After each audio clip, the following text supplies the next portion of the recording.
Retornamos no nosso breve intervalo e antes deixamos aí uma pergunta no ar para o nosso convidado, né? A respeito da participação da OAB junto a várias entidades civis da cidade.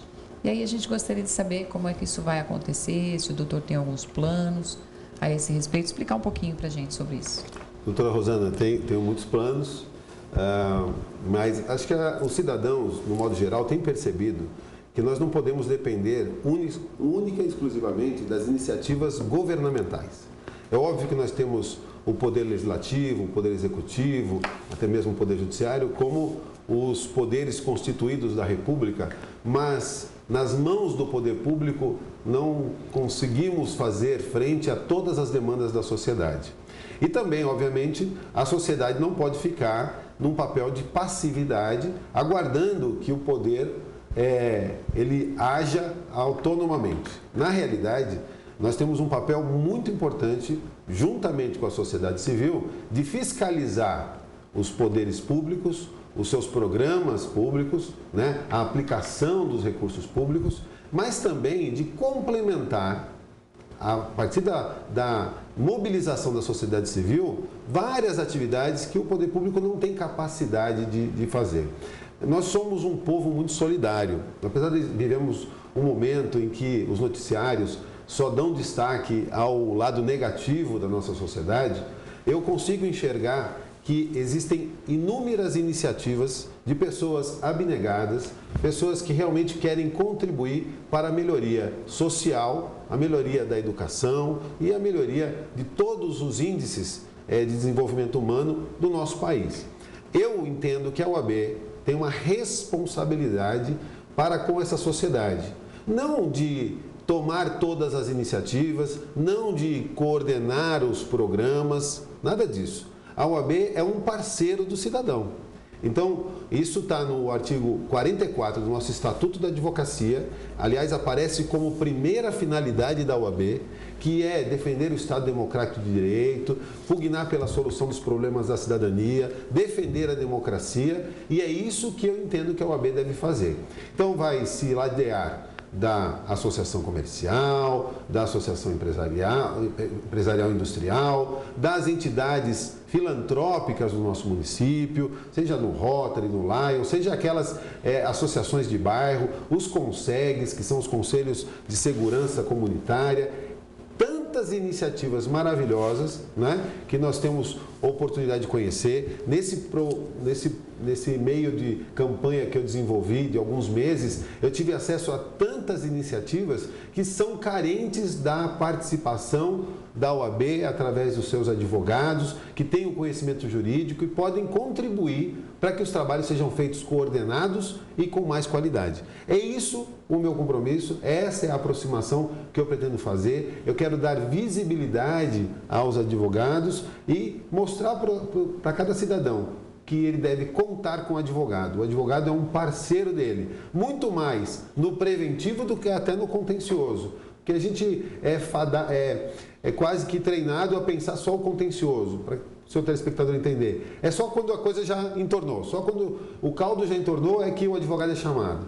É chamado para o conflito. A gente quer antecipar, ou seja, a gente quer evitar o conflito sempre que possível para que a gente tenha uma sociedade mais justa e mais fraterna. Muito bem. Isso.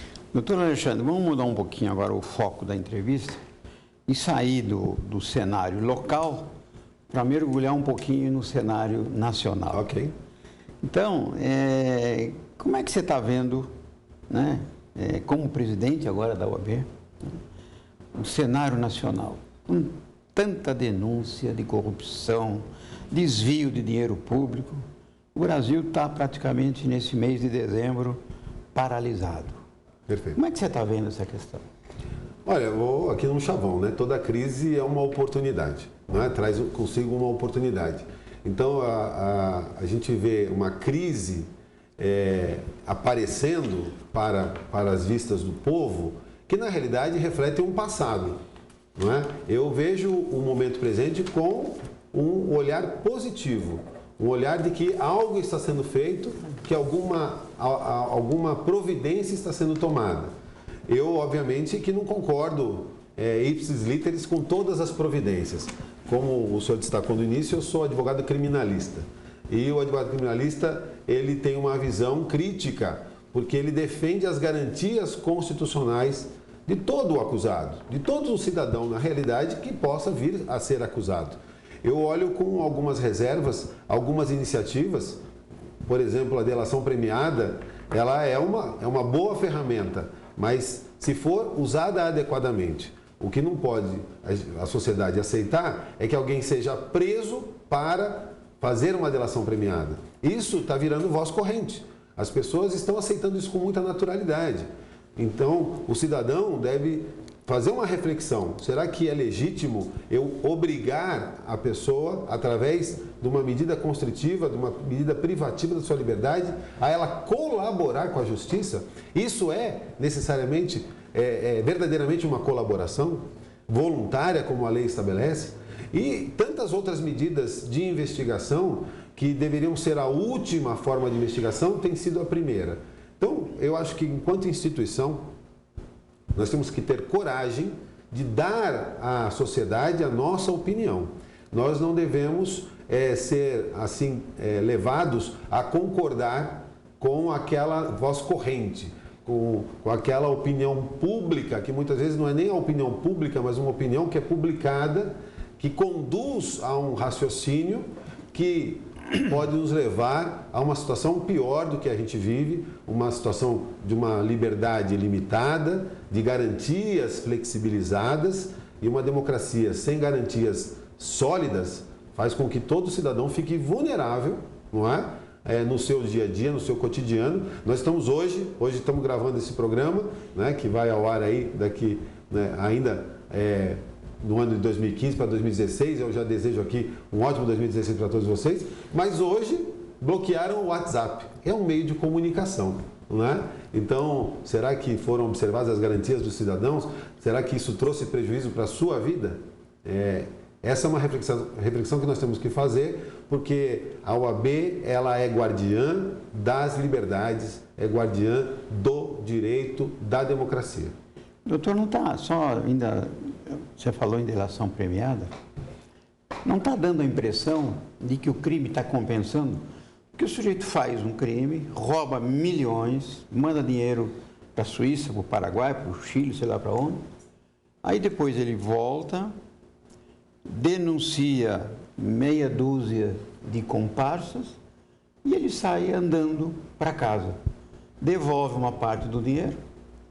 Depois vem uma legislação que diz que se ele pagar 30% de imposto, ele pode trazer o dinheiro de volta.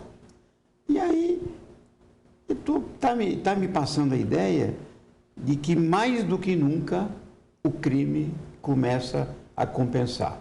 Basta fazer uma delação premiada. O que você acha? Esse sentimento realmente é um perigo, não é? Eu não acredito que seja assim totalmente, né? Até porque a lei que prevê a colaboração premiada, vamos chamar assim, que é a nova lei que trouxe força, é a lei que combate as organizações criminosas, né, do crime organizado, mas na realidade ela não dá essa liberdade toda para se perdoar como está sendo feito e de forma muitas vezes restrita. A gente tem um caso específico que é do Alberto Youssef. Ele já tinha sido beneficiado há anos atrás por esse instituto, voltou a praticar crime, segundo a investigação, e novamente seria beneficiado com o mesmo instituto. Isso realmente banaliza o instituto e isso realmente traz esse sentimento de que o crime compensa, né?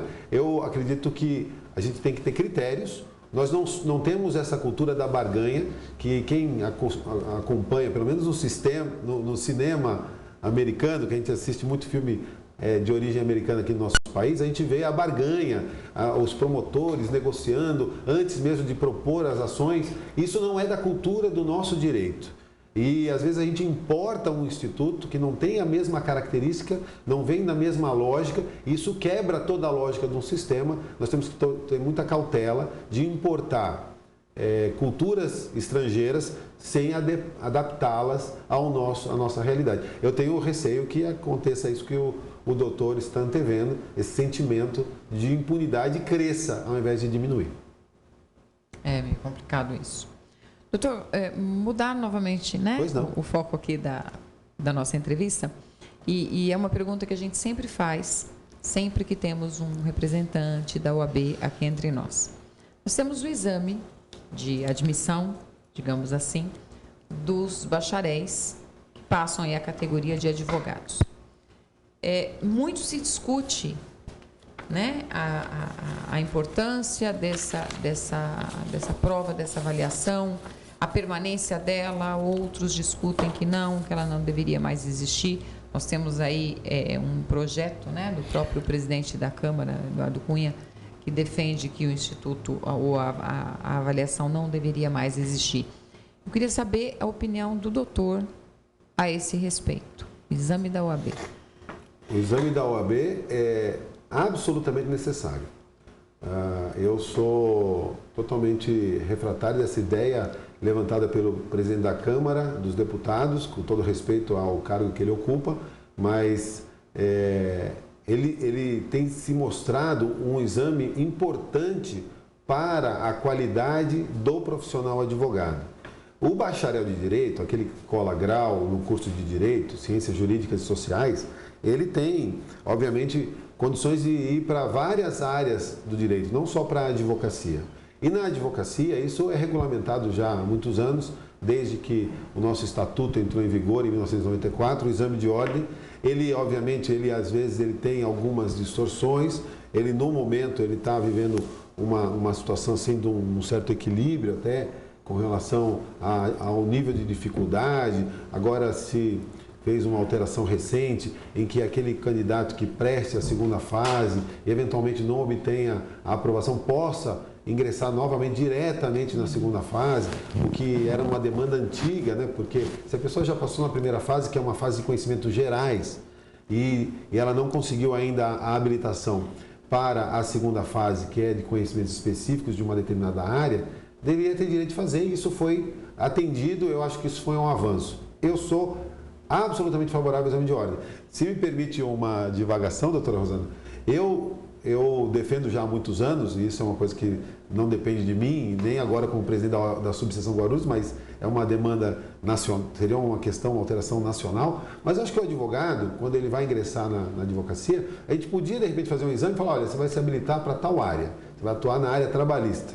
Então você faz aqui um ano como se fosse uma pós-graduação, se habilita, faz a prova, está habilitado para direito do trabalho, vai trabalhar nessa área. Mas eu quero fazer também criminal. Tudo bem, você faz mais um ano de especialização em direito criminal, faz a prova, foi aprovado também. Eu acho que dessa forma você criaria especialistas, né? E você valorizaria o mercado de trabalho, você acabaria com aquela história de um advogado que tem conhecimento numa área se aventurar numa outra sem tanto conhecimento. Isso eu acho que às vezes prejudica um pouco a imagem do advogado, isso às vezes gera uma concorrência injusta dentro do mercado de trabalho, mas isso é uma questão que é uma viagem mais da minha parte. O exame de ordem é absolutamente necessário para garantir o cidadão de que aquele profissional que está ali lhe atendendo tem capacidade, está habilitado para aquele trabalho. Não é? É algo que defende o cidadão, não é corporativo, não é algo que é reserva de mercado, porque não tem número de vagas. Todo bacharel que se dedica e que pretende exercer a advocacia tem condições, sim, de obter a aprovação no exame de ordem. Inclusive, uma outra flexibilização que foi feita é a possibilidade dos acadêmicos, ainda no 9º semestre, 10º semestre, sem completarem a graduação, já começarem a se preparar. E nós temos, eu dou aula aqui em Guarulhos, na FIG, você, colega de magistério, né? A doutora Rosana também dando aula em São Paulo, no curso de Direito. Nós temos vários alunos que no 9º semestre já estão habilitados a exercer a profissão, mesmo sem ter ainda feito a colação de grau. Mas o nosso tempo esgotou. Certamente teremos outras oportunidades, né? Agora o doutor Alexandre assumindo a OAB, cada 3, 4 meses a gente vai convidá-lo para ver as novidades, para trazer, né, para manter esse contato, a porta aberta do programa, para que a OAB possa se manifestar, como nós fizemos nessa gestão e vamos continuar fazendo, obviamente, porque o nosso programa busca o conhecimento, a informação para o nosso telespectador. Eu, particularmente, agradeço a sua presença e deixo com as considerações finais e a doutora Rosana depois faz o fechamento. Obrigado pela presença. Eu que agradeço a oportunidade e quero aproveitar para parabenizar o Dr. Clóvis, a doutora Rosana e todas as outras iniciativas que visam levar informação para a população. O advogado, como eu já disse, ele é um parceiro da sociedade, assim deve ser enxergado e assim deve atuar, não é? E o trabalho de vocês é um trabalho, obviamente, de destaque na nossa sociedade. Espero que continue. E é pela TV Destaque. Exatamente, pela TV Destaque, que também exerce um papel fundamental para o aprimoramento da cidadania. Eu quero encerrar reiterando os meus desejos de um ótimo ano novo para todos, né? Que 2016 seja um ano em que as oportunidades elas se aflorem, que a gente deixe a crise para trás, porque crise não é algo permanente, a crise são momentos pontuais na vida da gente e a gente tem que, obviamente, enfrentá-la. A gente ganha a crise acordando cedo, arregaçando as mangas e trabalhando. Não é choramingando, ficando em casa, lamentando uns nos ombros dos outros. Então, contem com o trabalho da OAB. A OAB está de portas abertas, tanto para todo advogado ir lá e dar a sua parcela de contribuição, como também para todo cidadão que depender da atuação da advocacia. Então, sejam bem-vindos. A Casa da OAB é a Casa da Advocacia. Estamos ali próximo ao Fórum, na Rua IP, né? E espero vocês lá para uma visita, para um café e uma parceria que seja profícua para todos nós. Eu, da mesma forma, doutor Alexandre, agradeço demais, né, a oportunidade de ter essa conversa, a participação do senhor.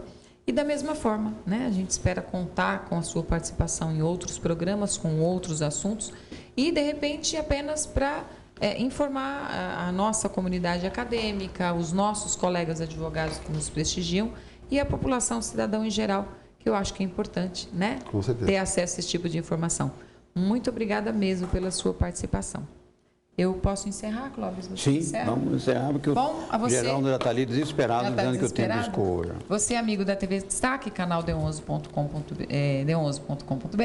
e também do TV Proleges. Um grande abraço, muito obrigada pela sua audiência e até a próxima semana com mais uma entrevista. Um abraço a todos.